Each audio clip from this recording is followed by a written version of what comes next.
فرعون کا خواب اور بنی اسرائیل کے لڑکوں کے قتل کا حکم، سیدنا موسیٰ علیہ السلام کی ولادت اور اللہ کی طرف سے آپ کی حفاظت کا انتظام۔ سیدنا موسیٰ علیہ السلام فرعون کے محل میں، سیدنا موسیٰ علیہ السلام کو والدہ کی طرف لوٹانے کی الہی تدبیر، سیدنا موسیٰ علیہ السلام کا نام و نسب اور قرآن مجید میں آپ کا تذکرہ، سیدنا موسیٰ علیہ السلام کا حلیہ مبارک، فرعون کا نام و نسب اور سیدہ آسیہ کے فضائل و مناقب۔ تو آئیے سنتے ہیں قصص الانبیاء کا 13واں حصہ، مقدس وادی۔ یقیناً فرعون نے زمین میں سرکشی کر رکھی تھی اور وہاں کے لوگوں کو گروہ گروہ بنا رکھا تھا اور ان کے ایک فرقے کو کمزور کر رکھا تھا، اور ان کے لڑکوں کو تو ذبح کر ڈالتا تھا اور ان کی لڑکیوں کو زندہ چھوڑ دیتا تھا۔ بلا شک و شبہ وہ تھا ہی فساد کرنے والوں میں سے۔ اس نے لوگوں کے گروہ اور جماعتیں بنا رکھی تھی۔ فرعون کے زمانے میں بنی اسرائیل سب سے حقیر اور کم درجہ قوم تھی۔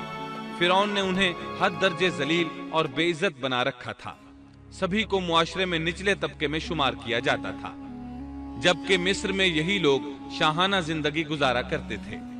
فرعون نے اعلان کرا رکھا تھا کہ بنی اسرائیل سب کے سب غلام ہیں۔ وہ ان سے زر خرید غلاموں کی طرح مزدوری لیا کرتا تھا۔ ان کی عورتوں سے لونڈیوں باندیوں جیسا برتاؤ کیا جاتا تھا۔ وہ جو چاہتا تھا ان سے کرتا تھا۔ اس نے یہ حکم اپنی رعایا میں عام دے رکھا تھا۔ مصر کے باشندے اعلیٰ درجے کے لوگ سمجھے جاتے تھے، وہ قبطی کہلاتے تھے۔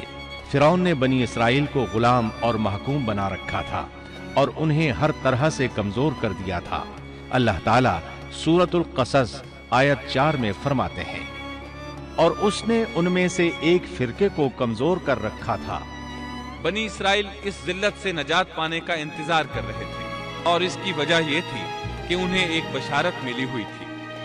اس کے مطابق ان کا نظریہ تھا کہ فرعون کے گھر سے ایک بچہ نکلے گا جو انہیں نجات دلائے گا، اور یہ بھی بیان کیا جاتا ہے کہ یہ بشارت انہیں اس طرح ملی تھی کہ خود فرعون نے خواب دیکھا تھا کہ بیت المقدس سے آگ نکل کر مصر کی جانب بڑھتی چلی آ رہی ہے۔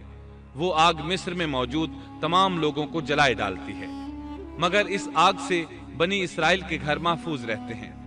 فرعون نے اس خواب کی تعبیر کاہنوں سے پوچھی۔ وہ کاہن اس کے نزدیک عالم تھے۔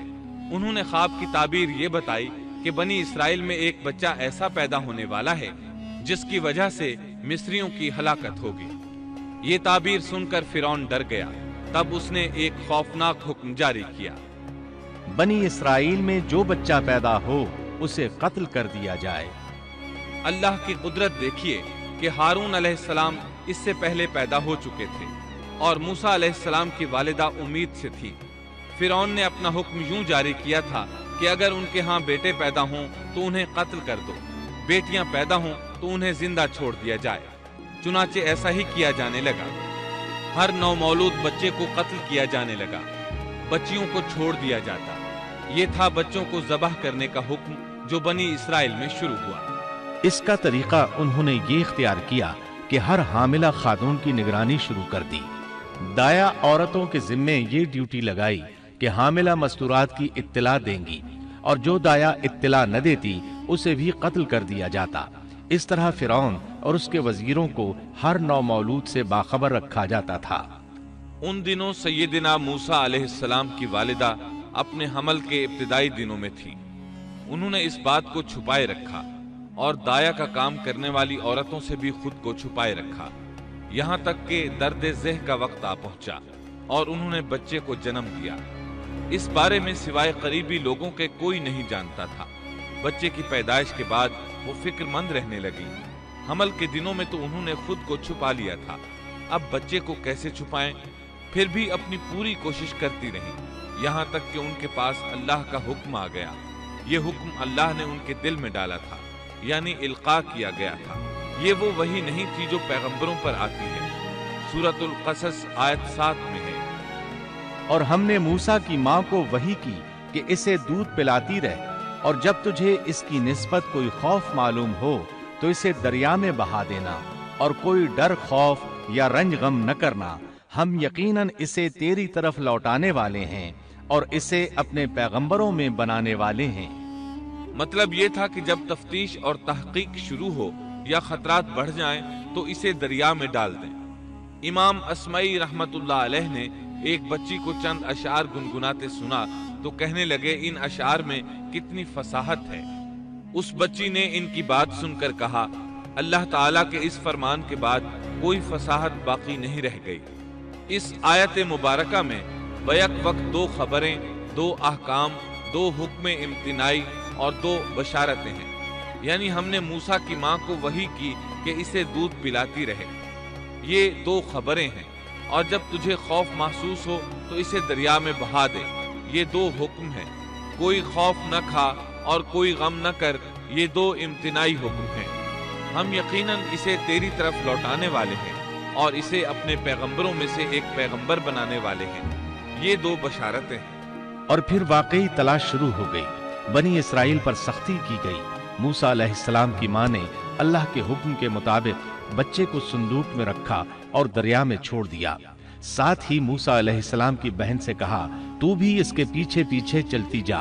چنانچہ وہ دریائے نیل کی موجوں میں چلے اور ان کی بہن کنارے کنارے چلی، اپنے بھائی کی نگرانی کرتی جا رہی ہے کہ دریا میں ڈالنے کے بعد کیا بنتا ہے۔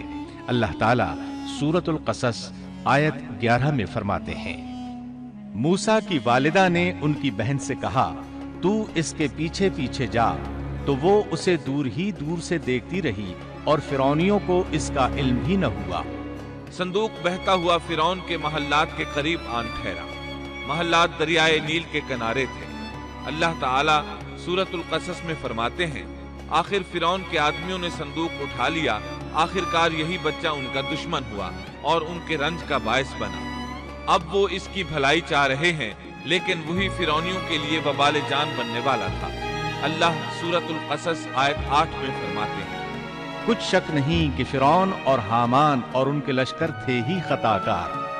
فرعون کی بیوی نے فوراً پہچان لیا کہ یہ بچہ بنی اسرائیل میں سے ہے، چنانچہ اس نے کہا، اور فرعون کی بیوی نے کہا یہ تو میری اور تیری آنکھوں کی ٹھنڈک ہے، اسے قتل نہ کرو، بہت ممکن ہے یہ ہمیں کوئی فائدہ پہنچائے یا ہم اسے اپنا بیٹا ہی بنا لیں، اور یہ لوگ شعور ہی نہیں رکھتے تھے۔ مطلب یہ کہ اس پورے معاملے میں اللہ تعالیٰ کی تدبیر سے انہیں آگاہی نہیں تھی۔ اس پر فرعون نے کہا یہ صرف تیری آنکھوں کی ٹھنڈک ہے، میری نہیں، میں نہیں چاہتا بنی اسرائیل کا کوئی بچہ میری نگرانی میں پلے، لہٰذا یہ صرف تیری ہی آنکھوں کی ٹھنڈک ہے۔ ابن عباس رضی اللہ عنہما فرماتے ہیں اگر فرعون یہ بات کہہ دیتا کہ یہ میری بھی آنکھوں کی ٹھنڈک ہے تو اللہ تعالیٰ اسے ہدایت دے دیتا، لیکن اس نے یوں کہا یہ صرف تیری آنکھوں کی ٹھنڈک ہے، میری نہیں، اور پھر ہوا بھی یہی۔ موسیٰ علیہ السلام آسیہ کی آنکھوں کی ٹھنڈک بن گئے، فرعون کی آنکھوں کی ٹھنڈک نہ بنے۔ اللہ تعالیٰ سورۃ القصص آیت 10 میں فرماتے ہیں اور موسیٰ کی والدہ کا دل بے قرار ہو گیا، یعنی اس کا دل موسیٰ علیہ السلام کی یاد کے علاوہ دنیا کی ہر چیز سے خالی ہو گیا۔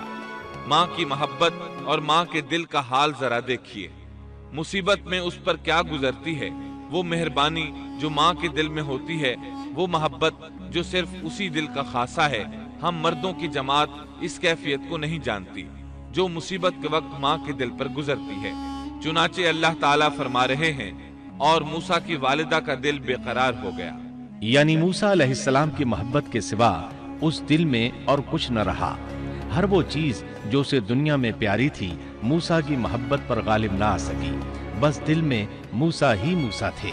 اللہ تعالیٰ سورۃ القصص آیت 10 میں فرماتے ہیں قریب تھیں کہ اس واقعے کو بالکل ظاہر کر دیتی اگر ہم ان کے دل کو ڈھارس نہ دے دیتے، یہ اس لیے کہ وہ یقین کرنے والوں میں رہے۔